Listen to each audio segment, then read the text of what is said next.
C'est la 5e vidéo de la présentation du logiciel Triangle 29.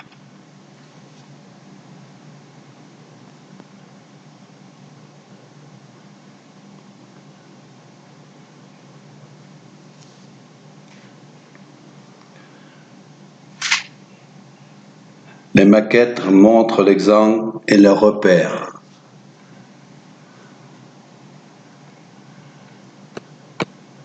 Ici, on voit la coupe d'alignement, un repère G13, coupe d'alignement de l'empannant, coupe d'alignement de la panne et coupe à plomb. Ça montre un peu tous les calculs qui ont été trouvés avec le logiciel.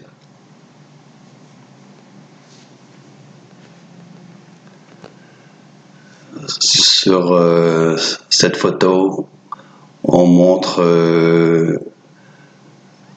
comment tracer un panneau de toiture avec le déport. Ça veut dire qu'on met la largeur du panneau de toiture multiplié par le coefficient qu'on trouve sur la ligne G10 et on a le déport ici pour tracer le panneau.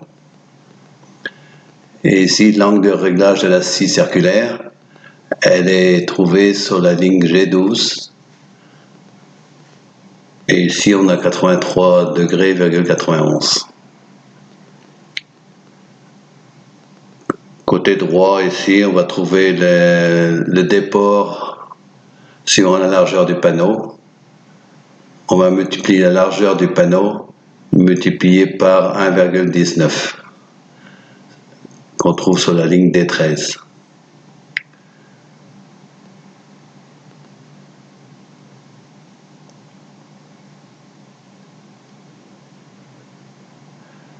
Ici, on a l'angle de réglage de la scie circulaire. Et ici, on peut trouver l'angle du capotage si on veut faire un petit chapeau sur l'arrêtier. Ça peut servir pour ceux qui font des vérandas.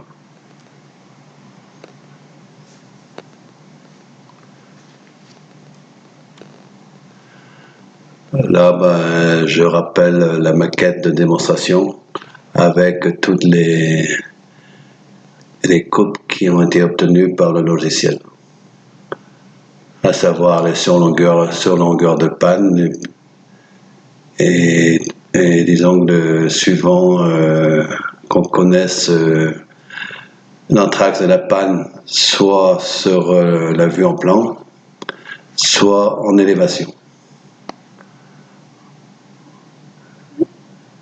Disons que toujours avec une seule intervention, c'est-à-dire la pente du versant gauche, l'angle de la vue en plan et la pente du versant droit.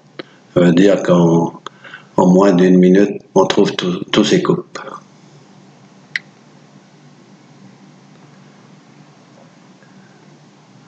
Là, maintenant, je vais aller sur la feuille correspondant aux empannons. Et ici, je vais...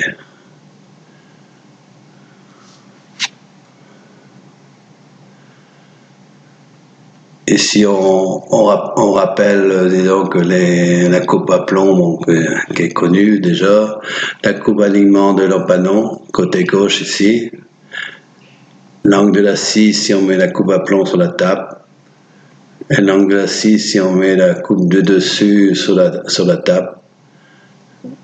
Là, ici, on donne les possibilités de trouver la surlongueur entre deux empannons, c'est-à-dire que l'anthrax des empannons multiplié par le coefficient.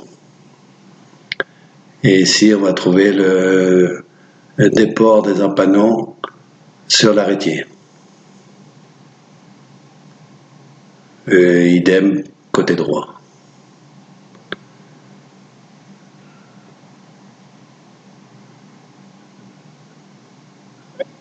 Je vais aller sur coupe de tête.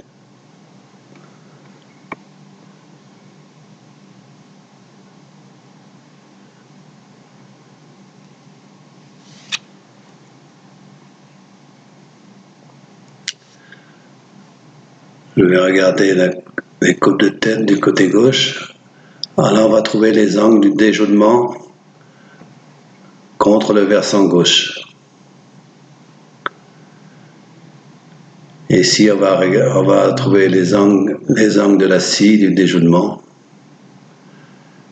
Et tous ces repères ils sont déjà sur la feuille de coupe. Et l'angle de l'engueulement perpendiculaire à l'arbre à gauche. Et l'angle de réglage de scie circulaire toujours perpendiculaire à l'arbre gauche. Alors pareil, idem côté droit.